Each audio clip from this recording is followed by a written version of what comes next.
Mutton তো তোমরা অনেকে অনেক রকমভাবেই বানিয়েছো বন্ধুরা। আমি গ্যারেন্টি দিয়ে বলছি, আজকের এই মাটনের রেসিপি বানালে বাড়িতে এইরকম মাটনের রেসিপি আবার বানানোর অনুরোধ আসবে।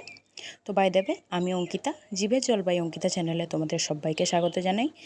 থাম্বনেল দেখে ভিডিওটিতে ক্লিক করার জন্য তোমাদের অসংখ্য ধন্যবাদ। তো দেখো, এখানে আমি মাটন নিয়ে নিয়েছি 700 গ্রাম মতো, আর এখানে পেঁয়াজ বাটা নিয়েছি 300 গ্রাম মতো। এখানে নিয়েছি শুকনো লঙ্কা বাটা আর আদা রসুন বাটা। তো দেখো, ভিডিওটা শুরু করছি। প্রথমে একটু মতো সর্ষের তেল দিয়েছি, আর তার মধ্যে মাটনের যে চর্বি সেটা আমি দিয়ে ভালো মতো ভেজে নেব। এতে কি হবে, সর্ষের তেলটা একটু কম লাগবে এবং মাটনের যে চর্বি সেটার থেকে যে তেল বেরোয় সেটাতেই রান্নাটা হয়ে যাবে। তো এরপর দেখো, ফোড়ন হিসেবে দিয়েছি দুটো শুকনো লঙ্কা, হাফ টিস্পুন মতো জিরে আর একটা তেজপাতা 2 টুকরো করে। ফোড়নের থেকে যতক্ষণ না ভালো সুগন্ধ আসবে ততক্ষণ ভেজে নেব।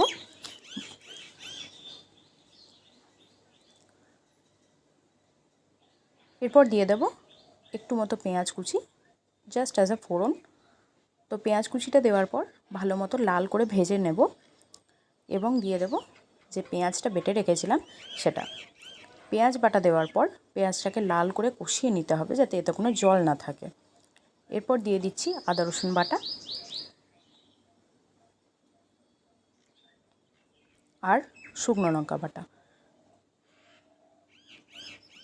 ভালো মতো কষিয়ে নিতে হবে যাতে কোনো কাঁচা গন্ধ না থাকে।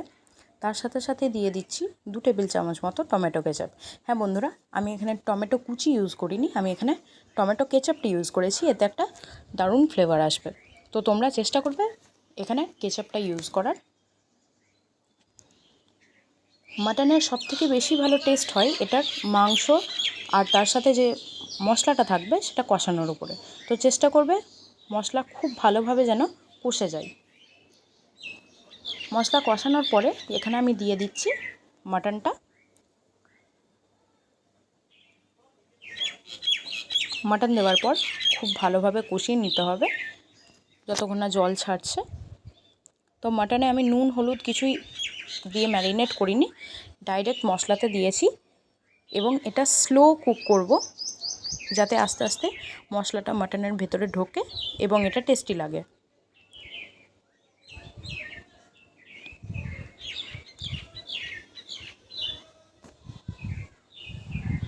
তোমরা অবশ্যই বাড়িতে বানিয়ে দেখো এবং আমাকে কমেন্ট করতে ভুলো না কেমন লাগলো তোমাদের। এরপর দিয়ে দিচ্ছি স্বাদ মতো লবণ এবং পরিমাণ মতো হলুদ। লবণ আর হলুদ দিয়ে পরে ভালো করে মিক্স করে নিতে হবে যাতে হলুদের কোনো কাঁচা গন্ধ না থাকে।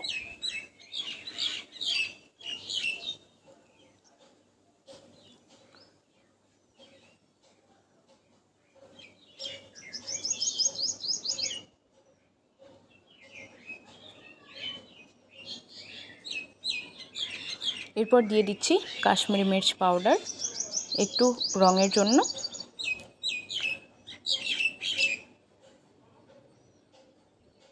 এরপর দিয়ে দিচ্ছি মিট মশলা।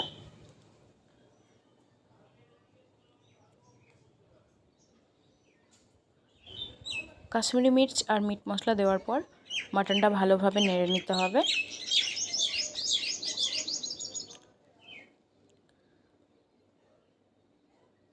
দেখো বন্ধুরা, মাটনটা কত সুন্দর কালার হয়েছে।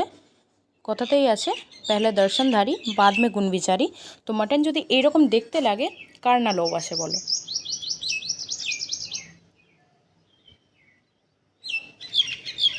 দেখো কত সুন্দর কষে গেছে। তো এরপর দিয়ে দেবো যে আলুগুলো আমি হাফ করে রেখেছি। একটা কথা বলে রাখি, আলু যদি বেশি বড় হয় তাহলে 1/6 করবে, আলু যদি একটু মিডিয়াম সাইজের হয় তাহলে 1/4 করবে। আলু দিয়ে মাটনটা আরও একবার মিশিয়ে নিতে হবে। আলুটা আমি এখানে ভেজে দিইনি, কাঁচাই দিয়েছি।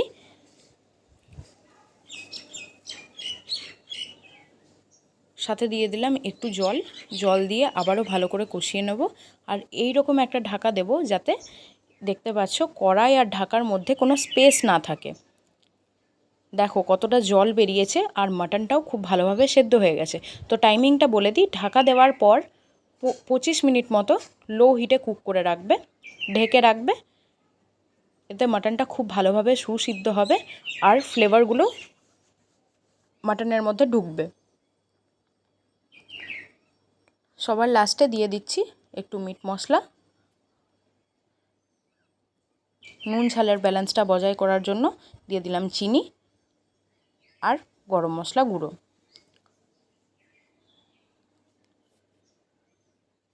আবারও একবার ভালো করে নেড়ে নিতে হবে। তো বন্ধুরা, আমার এই মাটনের রেসিপিটা তোমরা অবশ্যই একবার হলেও বাড়িতে বানিয়ে দেখো এবং আমাকে অবশ্যই কমেন্ট করে জানিও কেমন লাগলো তোমাদের। তো দেখো, দুর্দান্ত স্বাদের আলু দিয়ে মাটনের ঝোল আমি ভাতের সাথে সার্ভ করে নিয়েছি। কতটা সুন্দর লাগছে দেখো দেখতে মাটনটা, এবং ভালো সুসিদ্ধ হয়ে গেছে। এই দেখো কত সুন্দর ছেড়ে যাচ্ছে, দারুণ টেস্টি হয়েছে। কেমন লাগলো জানিও।